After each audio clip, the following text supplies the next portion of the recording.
Y me da mucho gusto enlazarnos con Stephanie Enaro. Ella es experta en temas de geopolítica y columnista de El Economista. Stephanie, muchas gracias por estar con nosotros. Y bueno, pues serían como dos temas en uno.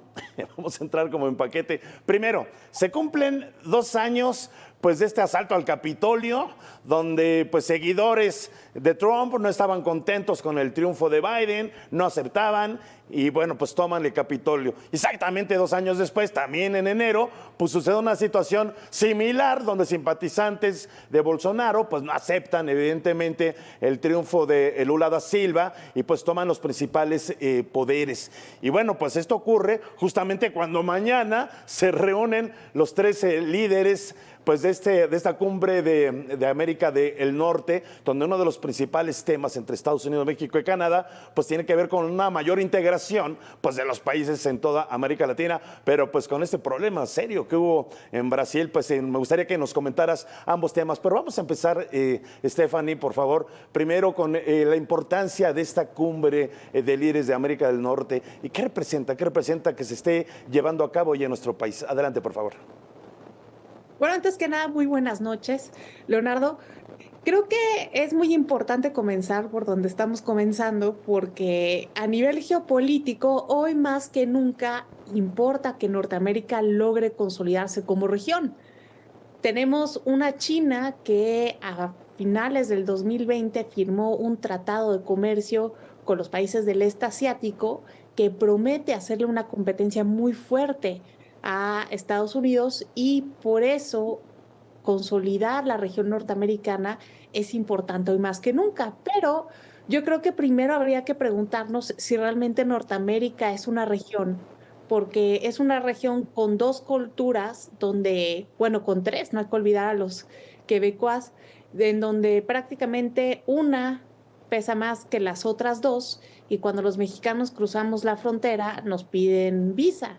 Entonces, realmente yo creo que eso sería el primer punto. Ahora, creo que también es importante ver que esta reunión es la antesala electoral de las elecciones presidenciales de México y Estados Unidos. Esto sucede cada 12 años y ahora en 2024 Estados Unidos renueva su presidencia, en México también, por lo que todo lo que salga de esta cumbre va a tener un impacto electoral. Parece que hay como formas de pensar un poco diferentes. Estamos viendo parte de la reunión que hubo, que se mostró a medios entre el presidente de México y de los Estados Unidos, donde el presidente de México dice que Estados Unidos pues prácticamente ha abandonado toda esta región de Latinoamérica, pero dice el presidente de Estados Unidos que no, que han aportado miles de millones de pesos.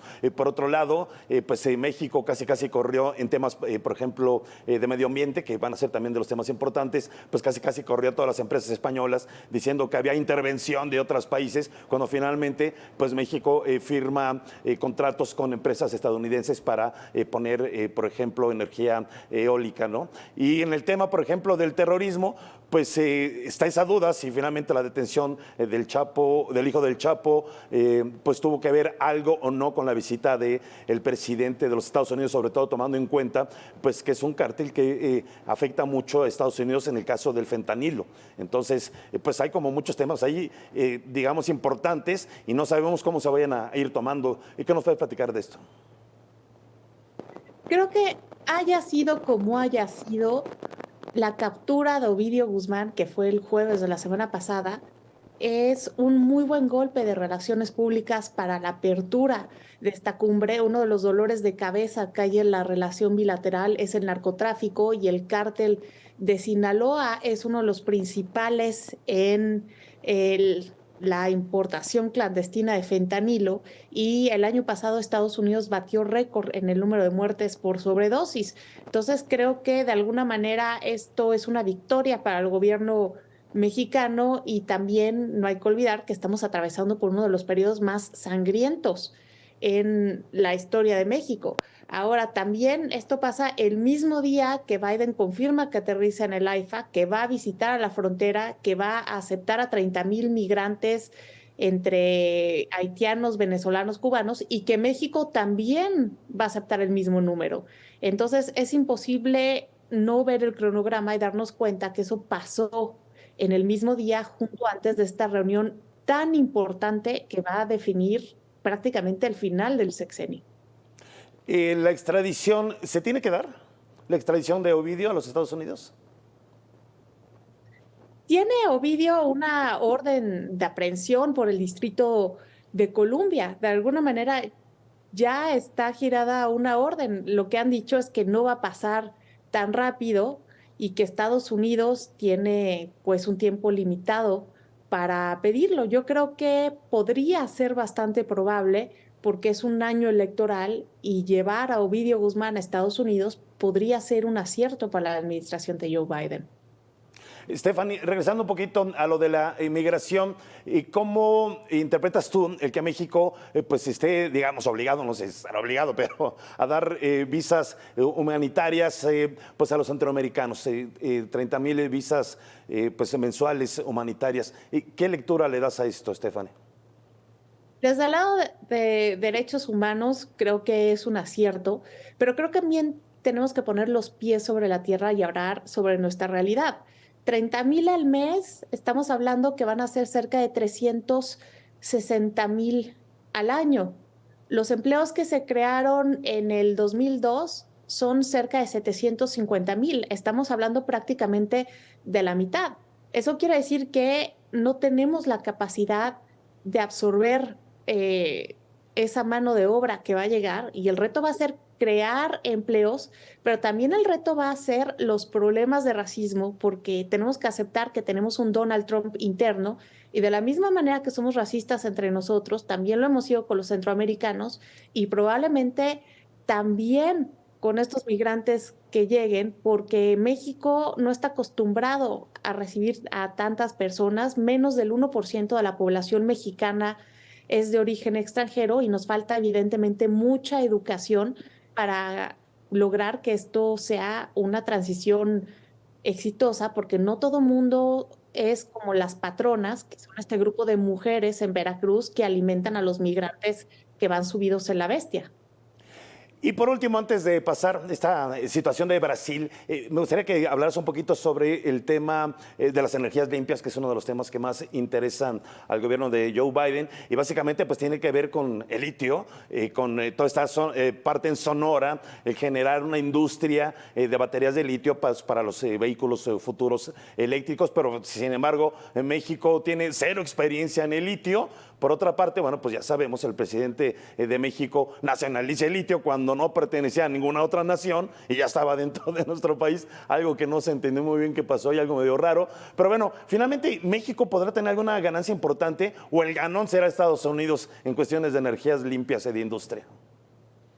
Bueno, es una de las prioridades del gobierno de Joe Biden, pero también del gobierno de Justin Trudeau. Entonces, va a ser una fuerte presión para el gobierno mexicano porque también, más allá de los marcos regulatorios del TEMEC, también hay que hablar del cambio climático. Y si el cambio climático sigue en el curso, más allá de que pues, el planeta va a sufrir daños irreparables, también la migración puede aumentar. Ahora, es importante notar que México tiene mucho para sobresalir en el mundo de las energías renovables. Si se pusieran paneles solares en el desierto de Sonora, México sería la séptima potencia mundial. También podremos sobresalir en energía alternativa, por ejemplo, con el litio. Tenemos un yacimiento importante que ha sido recientemente descubierto en Sonora, en Bacadehuachi, y obviamente es el petróleo del futuro porque las baterías de compañías como Tesla utilizan el litio, pero también tecnología de punta. Lo tenemos, por ejemplo, en las baterías de los celulares, en misiles también se usa el litio y creo que deberíamos de aprovechar lo que ya tenemos en nuestro territorio.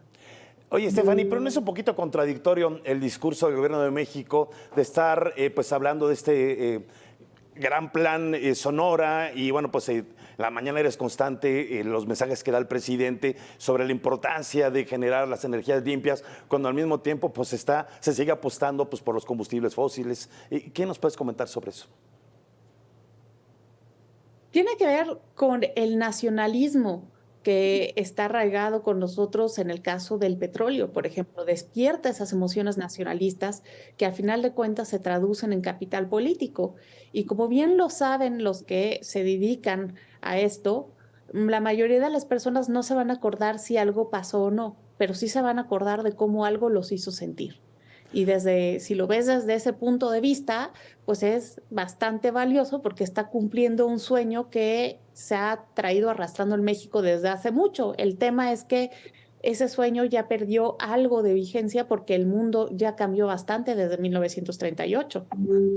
Stephanie, ahora pasamos al tema de Brasil. Es que en verdad a mí se me hace mucha coincidencia, o no sé si, pues no sé, ya se están inspirando los países latinoamericanos con lo que pasó hace 2 años con la toma de Capitolio, pero fue una situación pues parecida, ¿no? Digamos, contrarios o el grupo contrario del presidente perdedor, pues se toman poderes importantes, pues en una intentona de golpe de Estado. No sucedió finalmente en Brasil, tampoco, bueno, cuando tomaron el Capitolio, pero ¿qué lectura le das a esta situación?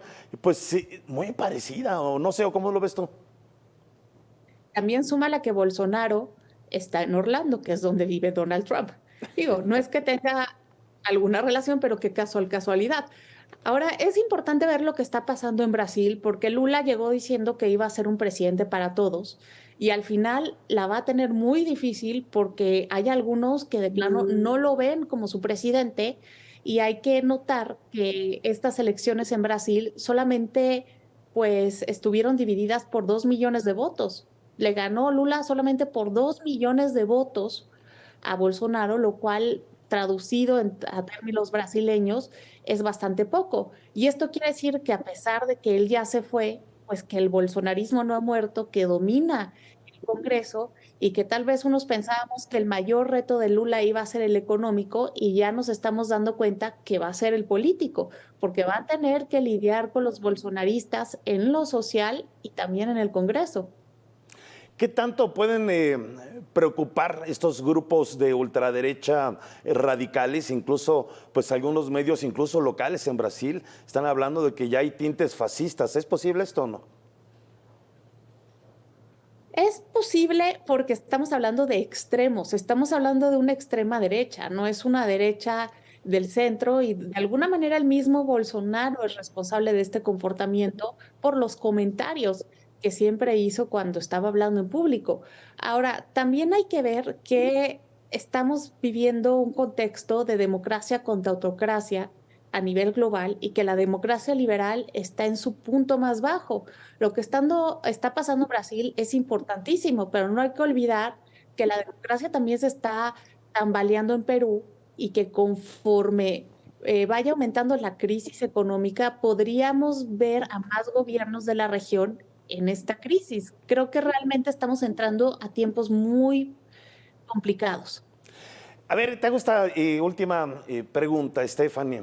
¿Por qué digo? Pues sí preocupa. O sea, no es que a fuerza se tenga que replicar todo, pero, oye, pasó en Estados Unidos hace poco, ya pasó en Brasil, uno de los principales países latinoamericanos, el más grande de Latinoamérica. ¿No podrá dar como malas ideas de que esto se empiece pues a dar en otros países, sobre todo cuando hay pues elecciones como muy reñidas? Claro, y mira, creo que en la política latinoamericana lo que puede ayudar más a que se complique todo esto es que tenemos muy malos perdedores.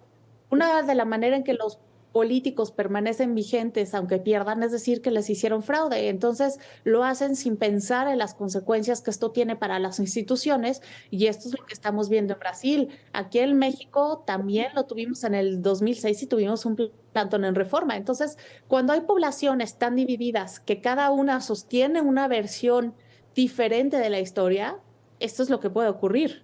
Y la democracia es la que sale perdiendo. Pues ya veremos qué pasa, Stephanie. Empezó movidón, bastante movidón este 2023. Muchas gracias, Stephanie Enaro, experta en temas de geopolítica, por haber estado con nosotros. A ustedes, excelente noche. Gracias, gracias. Un abrazo.